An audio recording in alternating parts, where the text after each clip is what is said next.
Ce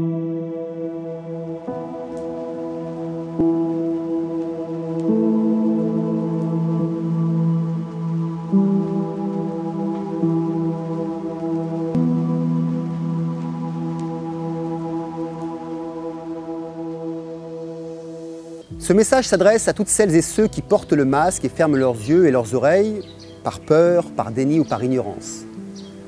Ce message s'adresse à tous les résistants qui ont compris que les atteintes à nos libertés essentielles doivent être justifiées, limitées et proportionnées, comme le droit administratif le dit. Quelle que soit votre position actuelle, surtout si vous avez peur, sachez que ce n'est pas une honte ni un délit. La peur est juste une incompréhension du moment présent. Vous avez peur car vous vous projetez dans un futur qui n'existe que dans votre tête. Et dans bien des cas, cette image du futur vous a été injectée par de la propagande à des fins politiques, des fins économiques et limite sataniques. Ce message s'adresse aussi aux représentants et aux présidents des pays qui appliquent des règles dictatoriales par rapport à la gestion de la crise du Covid, comme ici, en créant des lois où le citoyen n'a plus le droit de critiquer les décisions gouvernementales sur la gestion du Covid, ni d'attaquer en justice les représentants du gouvernement sur ces mêmes décisions, ni de poster son ressenti sur les réseaux sous peine de prison. Et cette loi est active jusqu'en 2022, ce qui nous annonce déjà que nous n'en sommes qu'au début. Ce message s'adresse aussi aux ministres de la Santé, aux cartels et lobbies pharmaceutiques et aussi aux représentants des forces de l'ordre qui, pour certains, ont perdu leur cœur et leur raison d'être humain, préférant taper sur des citoyens désarmés et sans masque uniquement par peur de perdre leur salaire à la fin du mois.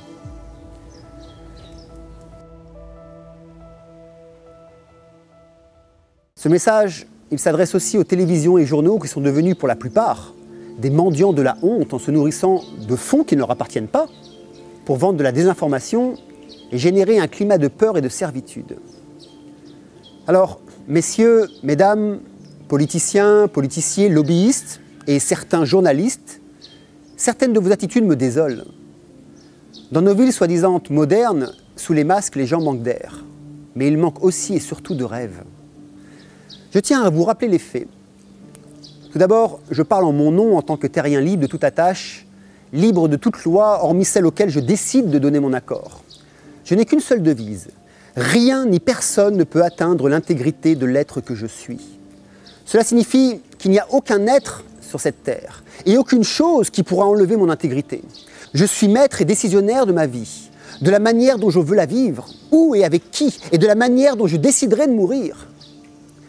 Je parle aussi au nom de ceux et celles qui pensent que nous ne sommes pas des esclaves et ne veulent pas le devenir, au nom de ceux et celles qui disent ne pas avoir besoin de recevoir d'ordres dictatoriaux pour mener leur vie, et avoir le droit de choisir de quelle manière ils veulent vivre sans recevoir d'ordres non justifiés, portant atteinte à leur liberté fondamentale d'être humain. L'attitude des gouvernements de nombreux pays à l'égard du masque a été depuis le début de la crise du Covid-19 ambiguë, incohérent et immature.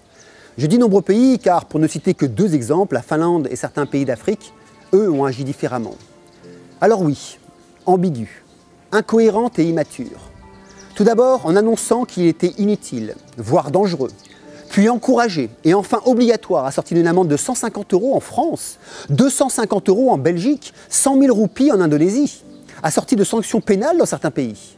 Aucune étude scientifique à ce jour n'a pu démontrer et prouver l'efficacité du masque en lieu clos, et à l'extérieur non plus. De plus, l'utilisation des masques dépend avant toute chose de la compétence de la personne qui le porte. Il y a une différence entre un professionnel et une personne lambda qui se sert du masque et le pose sur une table non aseptisée, puis dans sa poche, le touche et la retouche avec ses mains. Mais l'incohérence est encore plus flagrante en ce qui concerne le port du masque en extérieur. Il n'y a à ce jour aucune preuve scientifique, absolument aucune, de contamination par aérosol en plein air. Et puis, si je ne suis pas malade, je n'ai aucun risque de contaminer mon voisin, n'est-ce pas? Personnellement, je n'ai jamais été positif. Je fais le soi-disant test 3 fois par mois, donc je ne suis un danger pour personne si danger il y a. Donc le port du masque et les distances sociales ne me concernent pas. C'est ce test que je montre quand un policier m'arrête ici et me demande de mettre mon masque sous peine d'amende. Je lui dis que je ne suis pas malade, lui prouve et lui demande en quoi suis-je dangereux. Ne pouvant me répondre sur ma dangerosité envers autrui, il me laisse partir. Mais l'incohérence augmente encore alors que plusieurs médecins, dont le plus sérieux à mon sens est le professeur Raoult, affirme que le virus est moins virulent, que la charge létale est proche de zéro, et que les cas positifs qui augmentent à cause de l'augmentation des tests sont asymptomatiques. Il faut comprendre que plus on teste, plus on trouve des cas. Mais des cas asymptomatiques ne sont pas dangereux, bien au contraire. Ils permettent à une immunité collective. Est-ce cela que l'on veut empêcher? De plus, les courbes de décès, d'hospitalisation, de réanimation sont plates depuis des semaines. Alors pourquoi ces mesures? Et quel message le port du masque nous envoie à notre cerveau? Tout d'abord, rappelez-vous que nous sommes des êtres humains qui ont besoin de respirer correctement pour vivre correctement. Ensuite, toute information qui arrive à notre cerveau est enregistrée. Et toute information qui est répétée a comme pouvoir de s'ancrer dans notre mémoire. Dès que ces répétitions dépassent 21 jours, cela devient une habitude et prend la forme d'une nouvelle norme. Nous appelons ça un conditionnement psychologique. Le port du masque obligatoire est une muselière psychologique et physique qui est totalement irrecevable. Avec un masque, le son porte moins loin. Avec un masque, il est difficile de crier. Avec un masque, l'envie de protester diminue. Avec un masque, les expressions du visage disparaissent. Avec un masque, il n'y a plus aucun sourire, car le message psychologique qui arrive à notre cerveau par l'obligation de porter le masque est comme un programme que l'on nous met dans notre cerveau. Une programmation lente, pernicieuse, sournoise, qui installe des données dans votre cerveau et qui vous dit « Tu es bâillonné, tu ne peux plus t'exprimer, tais-toi, tais-toi, ne parle plus, tu es malade, le monde est dangereux, tu vas mourir, tais-toi, tais-toi » Et aussi, baisse les yeux. Apprends à vivre avec cette muselière. Apprends cette nouvelle norme. Charge bien toutes les données de ton cerveau. Reprogramme-toi. Mais surtout, tais-toi. Cette muselière qui s'impose dans les différents pays du monde est quelque chose que nous ne devons absolument pas laisser passer, sous aucune condition. Un masque chirurgical obligatoire dans les entreprises n'est pas fait pour être porté du matin au soir dans des conditions non médicales. Je remercie d'ailleurs Cédric qui m'a envoyé ces photos prises au microscope qui montrent que des fibres microscopiques se détachent et que ceux qui portent les masques en respirent. Il a fait cette analyse car plusieurs personnes de son entreprise se plaignaient de la gorge qui les grattait en fin de journée. Ce sont des microfibres de polypropylène, donc des nanoparticules à base de pétrole, que le porteur de masque respire à longueur de journée. Si ça vous convient de respirer ces particules, moi non. D'autant plus que les masques chirurgicaux ne protègent absolument pas contre le Covid-19. Les fabricants le mentionnent d'ailleurs eux-mêmes sur leur boîte. Alors je vous laisse imaginer les masques à usage non sanitaire en tissu ou ceux fabriqués ici, en Indonésie, vendus sur le bord des routes. Les seuls masques qui stoppent les virus et bactéries et autres particules sont les FFP2 et FFP3 avec une valve. Sous ces seules conditions et uniquement si le masque épouse correctement la forme du visage, qu'il ne soit jamais mis sous le menton ou sur le front pendant et après son utilisation, et qu'il ne soit pas réutilisé après avoir été enlevé. Ce sont d'ailleurs des masques d'EPI, d'équipement de protection individuelle de catégorie 3, ce que personne ne porte ou absolument pas dans ces conditions. Vous avez le lien dans la description du PDF complet sur les différents masques et leur utilisation provenant du site de mt02.org qui est le site de la médecine du travail de l'Aisne. Compte tenu de ces éléments factuels, si je ne suis pas positif, si la charge létale du virus est proche de zéro, si le virus n'est plus présent, si pratiquement tous les cas détectés sont asymptomatiques et si aucun masque n'est efficace, je n'ai aucune raison de respecter une loi qui ne s'appuie sur aucune preuve légale, ni fondée sur des études concrètes validées scientifiquement sur l'efficacité du port du masque et la dangerosité actuelle d'un virus de la peur qui s'attrape plus aux infos des médias de masse que dans la rue. Mais la muselière du XXIe siècle ne s'arrête pas au port du masque. Elle est la plus grande tragédie de notre époque, une sorte de coordination mondiale vers une direction unique que chaque pays a tendance à suivre en appliquant des règles plus ou moins similaires et ajustées en fonction du lieu, mais pour une finalité identique. Ce génocide humain tel que nous le vivons est bien pire que la Seconde Guerre mondiale. Pendant les guerres normales, nous pouvons entendre les missiles, voir les bombes exploser, savoir plus ou moins où se trouvait l'ennemi et qui était l'ennemi. Aujourd'hui, nous, non. Nous ne voyons rien, nous n'entendons rien. Nous devons chercher par nous-mêmes et nous débattre au milieu de pantins qui sont manipulés par d'autres pantins qui eux-mêmes sont manipulés par des fous furieux. À l'heure où j'enregistre cette vidéo, le 8 septembre 2020, il y a 890 687 décès présumés du Covid-19. Je ne vais pas vous refaire l'explication du comptage des faux morts, mais je vous invite à aller visiter la chaîne de Silvano Trotta, qui a fait des dizaines de vidéos à ce sujet. Vous avez son lien dans ma description. Nous sommes à l'heure d'aujourd'hui 7 637 millions d'humains sur cette Terre, ce qui représente 0,0001% de morts présumées du virus dans le monde. Je vous invite juste à vous poser cette question. Avez-vous déjà entendu dans l'histoire de l'humanité que l'économie mondiale avait été mise sans dessus dessous, que des règles dictatoriales enlevant la liberté des droits des humains avaient déjà été mises en place pour 0,0001% de décès sur une période de 10 mois, laissant tout simplement 99,9999% de survivants. Il y a bien plus de morts dues à ces décisions criminelles prises par les politiciens, renforcées par les médias et appliquées par les policiers. Ce sont les morts sourdes, des morts silencieuses, des morts invisibles. Comme par exemple ces auto-entrepreneurs qui perdent leur travail après 25 ans d'activité. Ces petits travailleurs qui n'ont plus rien et ont tout perdu, même l'espoir de vivre. Ici, à Bali, devenue une île morte, ne laissant passer que des fantômes dans les rues. Les hôtels et restaurants sont à l'abandon. Les gens meurent littéralement de faim. Ce scénario a commencé au mois de mars et va continuer jusqu'en 2021 ou plus, suivant le bon vouloir des décisions et des décisionnaires enchaînés pieds et mains liés à des cartels et des lobbies bien plus puissants qu'eux. Des cadres se prostituent pour pouvoir survivre et d'autres essaient de vendre ce qu'ils ont sous la main. Des enfants sont morts à leur naissance car aucune clinique ne voulait accepter ces femmes enceintes si elles n'avaient pas fait le test du Covid, n'ayant pas 10 € pour faire leur test. Elles se voyaient accoucher seules et certaines ont perdu leur bébé. Mais il y a d'autres morts. Ces médecins du monde entier qui n'en peuvent plus de mentir en marquant des faux décès, en ne pouvant exercer leur métier correctement sous les pressions politiques. Et puis celle des lobbies, ces enseignants et ces enseignantes qui voient leurs élèves se faire lobotomiser, conditionner, alors que la peur grandit en eux. Et ces nouveau-nés qui arrivent dans un monde masqué, apeuré, ils sont morts avant même de vivre. C'est la mort de la culture humaine, la mort de la liberté, la mort de la démocratie. C'est la mort de la science véritable. Car la nôtre, truc, falsifie les données et falsifie les études. C'est la mort de la juste information qui n'a plus aucune raison d'être, car elle est à pensée unique. Les journalistes sont des pantins qui ne font que recopier ce que leurs homologues font, ce que leurs homologues disent et écrivent. C'est aussi la mort de la liberté d'expression.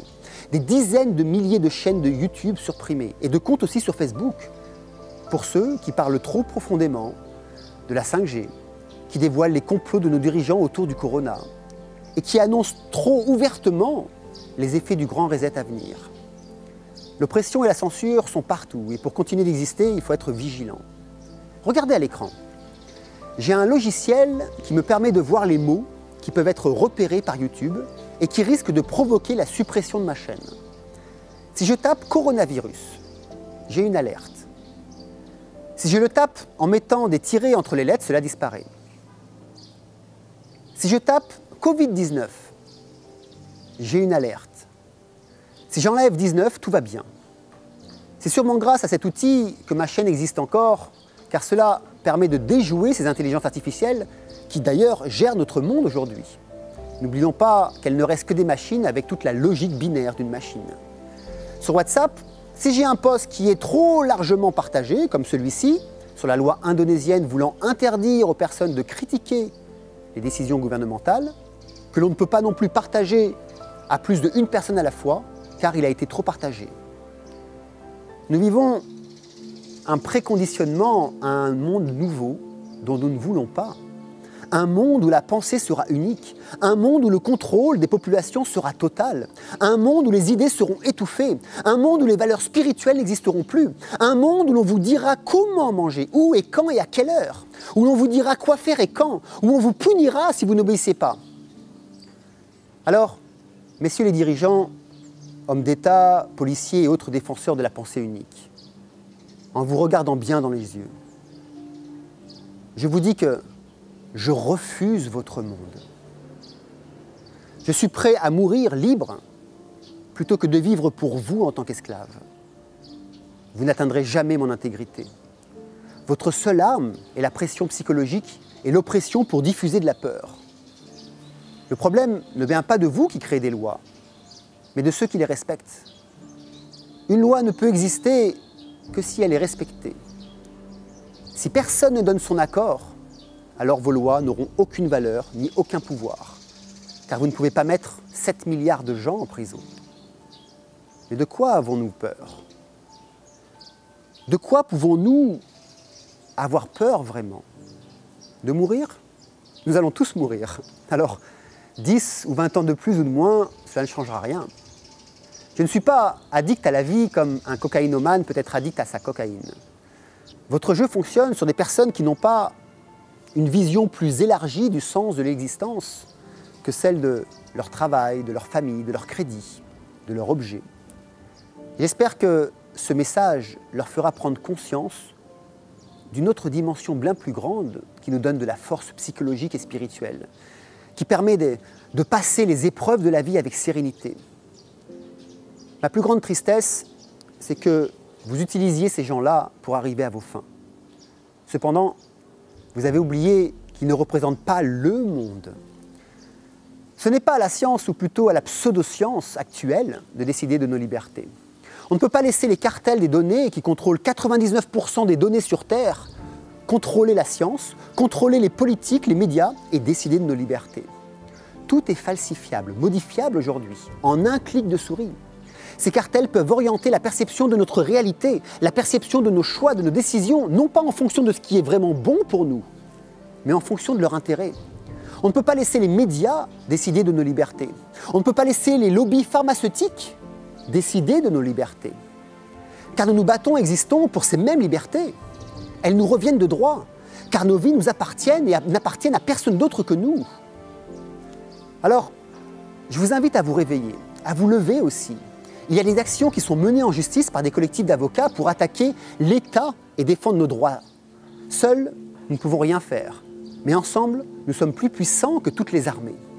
Vous pouvez par exemple rejoindre le collectif d'avocats de Maître Mana et Philippot qui ont déjà porté plainte contre le port du masque. Inscrivez-vous sur leur site et soutenez-les financièrement pour la modique somme de moins de 10 €. Vous avez le lien d'ailleurs dans ma description. Vous pouvez aussi soutenir les actions de Maître Calo Alberto Brussa avec son association Réaction 19 qui mène aussi plusieurs actions en justice. C'est maintenant que vous devez agir et non plus réagir. C'est maintenant que vous devez être présent, contribuer financièrement pour reprendre vos droits, reprendre vos libertés avant qu'il ne soit trop tard. Cette muselière cache des actions beaucoup plus grandes et plus pernicieuses. Le grand reset qui arrive à grands pas. Reset économique pour passer d'une société de propriété à une société d'usage. Cependant, être propriétaire de nos biens, c'est une forme de liberté que nous n'aurons plus si tout est absolument en abonnement ou en location. Mais il y a aussi le reset social, pour nous faire accepter les grands écarts entre très pauvres et très riches. Et puis le reset géopolitique, qui tend vers une gouvernance mondiale qui, d'après moi, ne pourra être totale car les Chinois ne se mettront pas aux côtés des Américains, par exemple, mais disons majoritairement mondiale, comme nous le vivons actuellement avec la pseudo-pandémie restante. Puis il y a aussi le reset environnemental, comme pour la dictature sanitaire que nous vivons, pour nous imposer une dictature verte. Et puis le reset technologique, qui a pour ligne directrice de contrôler le monde et les populations. Nous en avons déjà un échantillon avec le contrôle social en Chine. Et puis aussi, il y a le reset monétaire, par l'argent électronique. Ceux qui contrôlent vos comptes, contrôlent vos comportements, et donc peuvent anticiper vos décisions. Alors oui, cette muselière du XXIe siècle est le signe du grand changement. Et je vous implore de ne pas accepter l'inacceptable. Car une fois que vous aurez accepté, vous ne pourrez plus revenir en arrière. N'envoyez plus des infos négatives à votre cerveau. Envoyez-lui des infos positives. Envoyez-lui des infos qui lui disent que vous êtes le maître à bord, que le monde n'est pas un danger, que votre voisin, masqué ou pas, n'est pas un danger, qu'un malade n'est pas un danger, mais que le plus grand danger sont ceux qui veulent vous faire croire que tout ce qui vous entoure est un danger. Alors, au lieu d'écouter la petite voix qui vous dit tais-toi, tais-toi, tais-toi. Prenez le masque, brûlez-le avec le sourire et dites à voix haute, je ne serai jamais esclave de quiconque. Alors, messieurs les présidents, messieurs les lobbyistes, messieurs les forces de l'ordre, messieurs les ministres de la Santé, messieurs les journalistes de masse, maintenant, vous ne pouvez plus dire que vous ne savez pas. Nous vous invitons à modifier votre trajectoire, car si vous êtes à vos places actuelles, c'est parce que nous l'avons décidé. Et votre mission est de protéger le peuple et non de la servir. Si vous ne le faites pas, ça voudra alors dire que vous n'êtes pas là pour le bien et pour le bien-être du peuple, mais contre lui. Et dans ces conditions, vous nous aurez devant vous, devant votre route, et nous n'accepterons aucun de vos commandements. Vous avez divisé le monde, nous le réunifions. Vous êtes la ligne rouge qui s'effondre avec vos anciens schémas. Nous sommes la ligne verte qui monte avec une émergence spirituelle puissante et inébranlable. Voilà, partagez cette vidéo et n'oubliez pas d'aller rejoindre les collectifs d'avocats pour défendre nos droits humains. Gardez le sourire, gardez la joie de vivre, méditez, aimez, partagez, serrez-vous dans les bras, dansez, faites la fête, jouez de la musique, rayonnez de la joie de vivre, exprimez notre nature humaine. Nous sommes les derniers représentants des Homo sapiens. Un nouveau genre Homo est en mutation. Mais de quoi allons-nous accoucher? Homo techno? Homo esclave ou Homo spiritus? Alors, jetez vos masques. Ainsi, vous enverrez d'autres signaux à votre cerveau. Des signaux qui lui diront que vous êtes le ou la seule décisionnaire de votre vie. Jetez vos masques, abandonnez vos peurs et retrouvez votre liberté de penser, d'agir et de vivre sur une planète qui n'est pas la propriété de quelques élites, mais de tous les habitants qui y sont et qui vivent ici. Et surtout, qui n'y sont que de passage.